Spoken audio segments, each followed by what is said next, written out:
Hi, tasty കേരളയിലേക്ക് വീണ്ടും സ്വാഗതം. ഇന്ന് നമ്മൾ ചെയ്യാൻ പോകുന്നത് വ്യത്യസ്തമായ രീതിയിലുള്ള ഒരു ഫിഷ് മോളിയാണ്. ഇത് കുറേ വർഷങ്ങൾക്ക് മുമ്പ് ഞങ്ങൾ വൈക്കത്ത് പോയപ്പോൾ അവിടെ ഒരു ഹോട്ടലിൽ നിന്നും കഴിച്ച ഒരു ഫിഷ് മോളിയാണ്. ഞാൻ അതൊന്ന് ട്രൈ ചെയ്ത് നോക്കുകയാണ്. നിങ്ങൾക്ക് ഈ വീഡിയോ ഇഷ്ടമായാൽ ഇത് ലൈക്ക് ചെയ്യുക, ഷെയർ ചെയ്യുക, സബ്സ്ക്രൈബ് ചെയ്യുക. ഇതിനായി ഞാനിവിടെ 3 കരിമീനാണ് എടുത്തിരിക്കുന്നത്.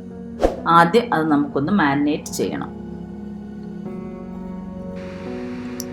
അതിനായി 2 ടീസ്പൂൺ മുളക് പൊടി, 1/2 ടീസ്പൂൺ മഞ്ഞൾപ്പൊടി, 2 ടീസ്പൂൺ കുരുമുളക് പൊടി, ആവശ്യത്തിന് ഉപ്പ്, അതിനോടൊപ്പം അരമുറി ചെറുനാരങ്ങയുടെ നീരും കൂടി ചേർത്ത് നന്നായി ഇളക്കുക.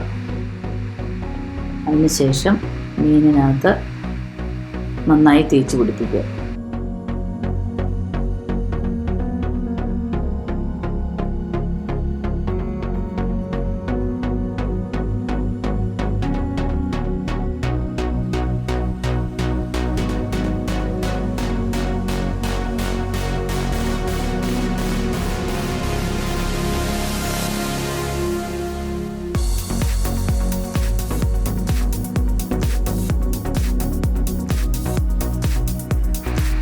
ഇനി ഇത് അരമണിക്കൂർ നമുക്ക് ഫ്രിഡ്ജിൽ മാരിനേറ്റ് ചെയ്യാനായിട്ട് വയ്ക്കാം.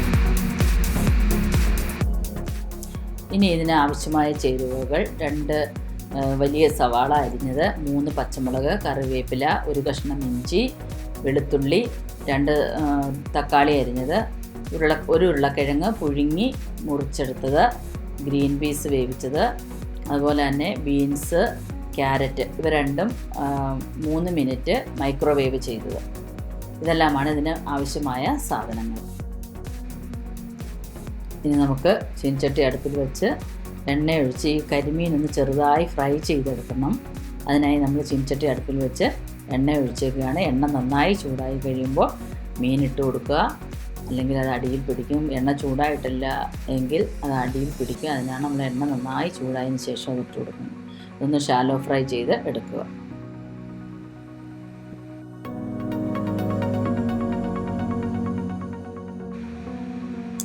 ഇനി നമുക്കിതിൻ്റെ ഗ്രേവി ഉണ്ടാക്കുന്നതിനായിട്ട് നമ്മൾ ആ മീൻ പൊരിച്ച സെയിം എണ്ണയിൽ തന്നെ നമുക്ക് ഉള്ളിയൊക്കെ ഒന്ന് വഴറ്റിയെടുക്കാം. അതിനായി നമ്മൾ അരിഞ്ഞു വെച്ചിരിക്കുന്ന ഉള്ളി, പച്ചമുളക്, ഇഞ്ചി, വെളുത്തുള്ളി എല്ലാം എണ്ണയിലേക്കിട്ട് നന്നായി വഴറ്റുക.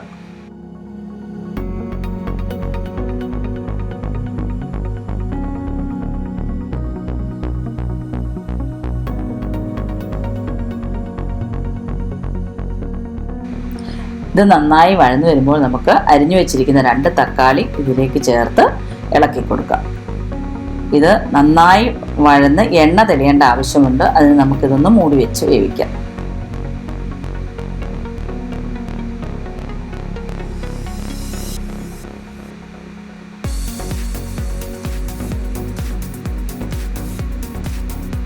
ഇനി ഇതിലേക്ക് എണ്ണ തെളിഞ്ഞു കഴിയുമ്പോൾ 2 ടേബിൾ സ്പൂൺ മല്ലിപ്പൊടി ചേർക്കുക.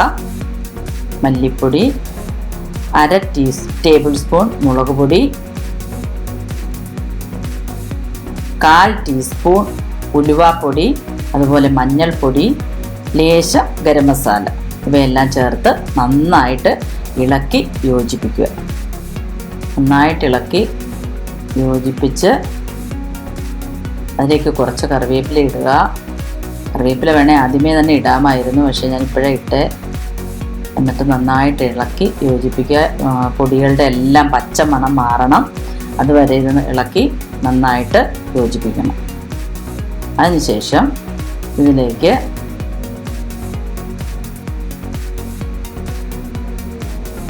തേങ്ങയുടെ 2ാം പാൽ ചേർത്ത് നന്നായിട്ട് ഇളക്കണം. തേങ്ങയുടെ 2ാം പാലാണ് ഇപ്പോൾ നമ്മൾ ഒഴിക്കുന്നത്. 1ാം പാൽ അവിടെ മാറ്റി വെച്ചിട്ടുണ്ട്. 2ാം പാൽ ഒഴിച്ച് നന്നായിട്ട് യോജിപ്പിച്ച് ഇളക്കി യോജിപ്പിച്ചതിന് ശേഷം അതിലേക്ക് നമ്മൾ വേവിച്ച് വെച്ചിരിക്കുന്ന ഗ്രീൻ പീസ് ഇട്ടു, ബീൻസ്,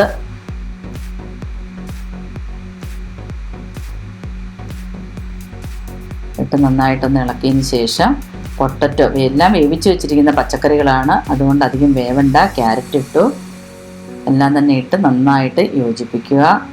രണ്ടാം പാലിൽ കിടന്ന് വെറുതെ ജസ്റ്റ് ഒന്ന് തിളച്ചാൽ മതി. ഇത് എല്ലാം വെന്തിരിക്കുന്ന പച്ചക്കറികളാണ്. പിന്നെ തക്കാളി ആയാലും എല്ലാം നന്നായിട്ട് മൂത്തിട്ടുണ്ട്. അതുകൊണ്ട് ജസ്റ്റ് ഇതൊന്ന് ജസ്റ്റ് ഒന്ന് തിളച്ചാൽ മതി. ഇതിലേക്ക് നമ്മൾ ഉപ്പിട്ട് കൊടുത്തു, നന്നായിട്ട് ഇളക്കി യോജിപ്പിച്ചതിന് ശേഷം നമ്മൾ വറുത്ത് വെച്ചിരിക്കുന്ന കരിമീൻ ഇതിലേക്ക് ഇട്ട് കൊടുക്കാം.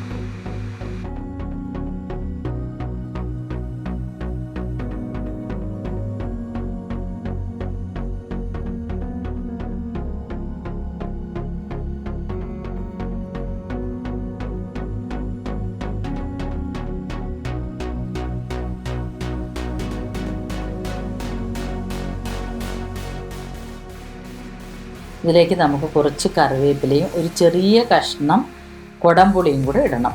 കാരണം തക്കാളി 2 എണ്ണം നമ്മൾ ഇട്ടിട്ടുണ്ടെങ്കിലും ചെറിയ പുളി, നമ്മൾ മലയാളിയൊക്കെ നല്ല പുളി വേണമല്ലോ മീൻകറിയുടെ കൂടെ, അതുകൊണ്ട് നമ്മളൊരു കഷ്ണം ചെറിയ ഒരു കുടംപുളിയും കൂടെ ചേർത്തിരിക്കുകയാണ്.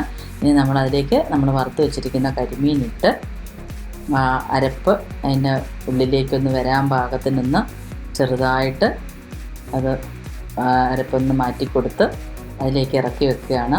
അതിനുശേഷം നമ്മളത് നന്നായിട്ട് അതൊന്ന് മൂടി വെച്ച് ഒന്ന് തിള വരുന്നത് വരെ നമുക്കൊന്ന് മൂടി വെച്ച് വേവിക്കാം.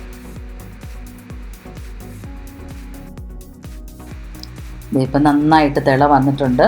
മീനിനകത്ത് എല്ലാം നന്നായിട്ട് അരപ്പൊക്കെ പിടിച്ചിട്ടുണ്ട്. ആ അരപ്പൊക്കെ നല്ല തിളച്ച് വന്നിട്ടുണ്ട്. ഇനി നമുക്കിതിലേക്ക് തേങ്ങയുടെ 1-ാം പാൽ ഒഴിച്ചു കൊടുക്കാം. 1-ാം പാൽ ഒഴിച്ചു കൊടുത്ത് നന്നായിട്ടൊന്ന് ഇളക്കണം. നന്നായിട്ട് ഇളക്കി ഒന്ന് ചുറ്റിച്ചു കൊടുക്കണം.